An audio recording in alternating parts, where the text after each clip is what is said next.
We're joined now by Michael Avenatti. He's the attorney for Julie Swetnick, the third woman now to accuse Brett Kavanaugh of sexual misconduct. And Michael Avenatti, I want to get into the particulars of exactly what your client, Julie Swetnick, is accusing Brett Kavanaugh of. I want to go straight to the point of, is she accusing Brett Kavanaugh of specifically sexually assaulting her? Well, Lawrence, good evening. Thanks for having me on. I'm not in a position tonight to fill in that blank or answer that question. My client's going to answer that question to hopefully FBI agents, because we're demanding an FBI investigation proceed forthwith. My client is prepared to meet with FBI agents. As you know, lying to an FBI agent carries a very serious potential criminal sentence associated with it. She's willing to sit down with FBI agents, answer any questions they have about all of these allegations, provide additional witnesses, provide additional facts and information. And for the life of us, Lawrence, we can't understand why the chairman of the Senate Judiciary Committee and Mitch McConnell and the president and Brett Kavanaugh are all trying to avoid that at all costs.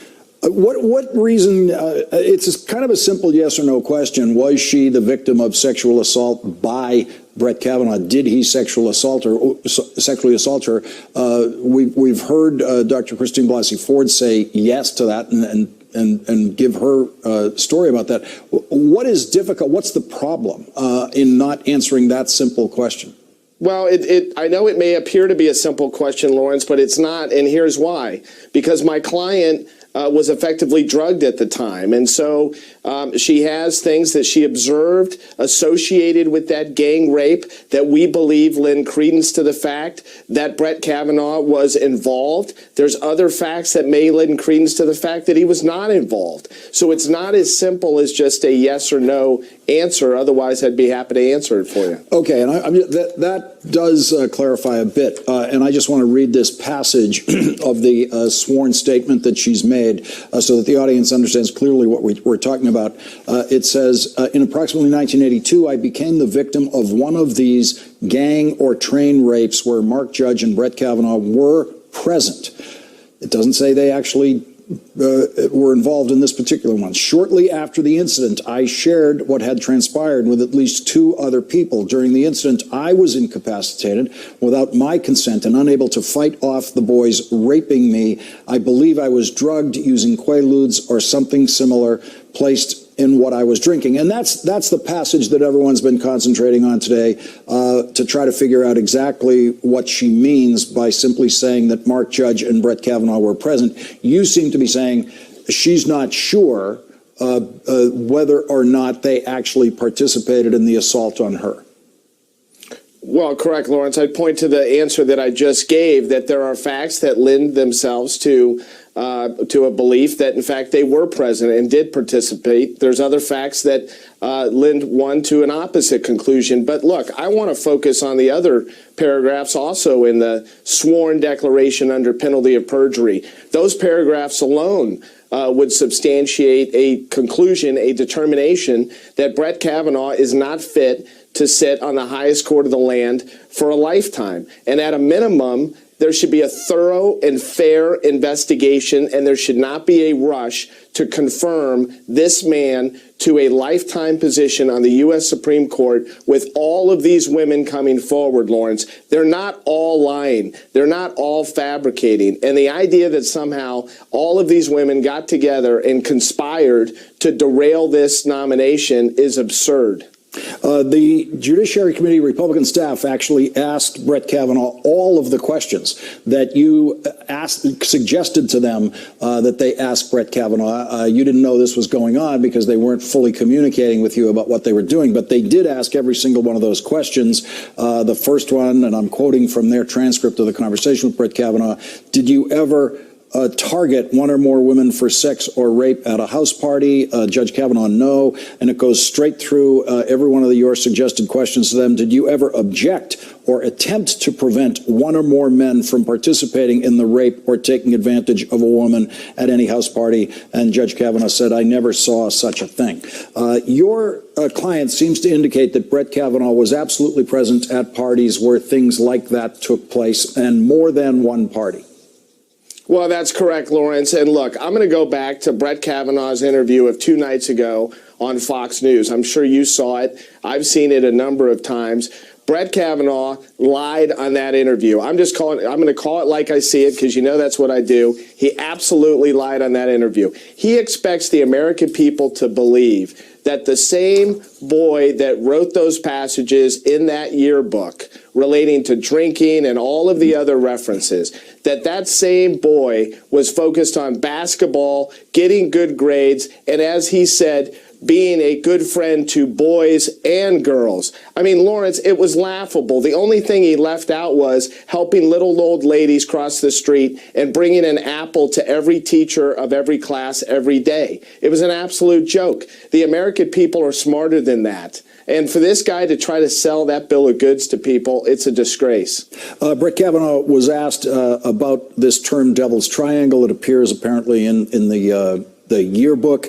He said he's never heard that word referring to sexual behavior. They then asked him, why did you include the Devil's Triangle entry in your yearbook? And Judge Kavanaugh said, I don't know. We were 17. That's all from questions you wanted asked. They also talked generally to Brett Kavanaugh in their interview with him, the Republican staff, about the possibility of him ever being involved in or witnessing drug-induced gang rape or taking advantage of girls at parties that way. And he said, I've never participated in sexual activity with more than one woman present, and me, he said, in other words, I've never had a threesome or more than a threesome. So he is very definitively, in his language, refuting all of the accusations that are in the Julie Swetnick's sworn statement. Lawrence, as you know from your past experiences, and as I know, and as any good trial lawyer knows, it's not a question of how you answer questions on direct examination, where it's basically your side asking you the questions. I mean, anybody can spoon feed you questions and have you regurgitate the answers. The rubber meets the road, if you will, upon cross-examination. When you have an adverse party asking the questions and follow-up questions. That did not occur today, as you noted, because the Democrats object to the process. They don't believe the process is fair. We don't believe the process is fair. That's why you have to have the FBI involved. That's why you have to have a thorough and fair investigation. And that's why ultimately you have to have cross-examination. Lawrence, I've said this earlier today. I'm going to say it again. If Brett Kavanaugh's attorney would like to cross-examine my client under oath for 8 hours, we will allow that tomorrow, provided that I get the same amount of time. You know what? I'll take half the amount of time to cross-examine Brett Kavanaugh. We'll make that trade right now. In addition, my client is prepared to take, and I'm sure pass, a polygraph examination, provided that Brett Kavanaugh will take and pass a polygraph examination. I'm confident they won't take us up on that either. You got Donald Trump's attention today. He's always been more than reluctant to attack you, and when you're representing Stormy Daniels, who he tried to apparently keep as a girlfriend for about a year. He tweeted this morning saying Avenatti's a third-rate lawyer who's good at making false accusations like he did on me. I don't know why he doesn't seem to notice that all the accusations you made about him have been proven true. He goes on to say that he calls you a total lowlife. And then in a presidential press conference today, you got yourself in the presidential press conference history books by getting attacked by the president. Let's look at this. And then you have this other con artist, Avenatti, come out with another beauty today. I just heard about one a little while ago. I can tell you her lawyer is a lowlife, okay? So I don't know about today's person that came forward. I do know about the lawyer, and you don't get much worse, bad reputation to take a look at his past. Your reaction? Well, Lawrence, I want to make sure that I get this straight. I'm a lowlife and I'm a third-rate lawyer. And meanwhile, the hand-picked lawyer for Donald Trump for 10 to 12 years, Michael Cohen, just pled guilty to multiple felonies, including at least 2 of which involve direct conduct by the President of the United States. And I'm a lowlife and a third-rate lawyer. Well, Lawrence, if this third-rate lawyer has been able to accomplish what he's been able to accomplish over the last 6 to 7 months, imagine if I was a first-rate lawyer. I want to get your reaction to something Lindsey Graham said, because apparently Lindsey Graham has decided he wants to go to war with you. Let's listen to this. I am very suspicious of this coming out 2 days before the confirmation vote.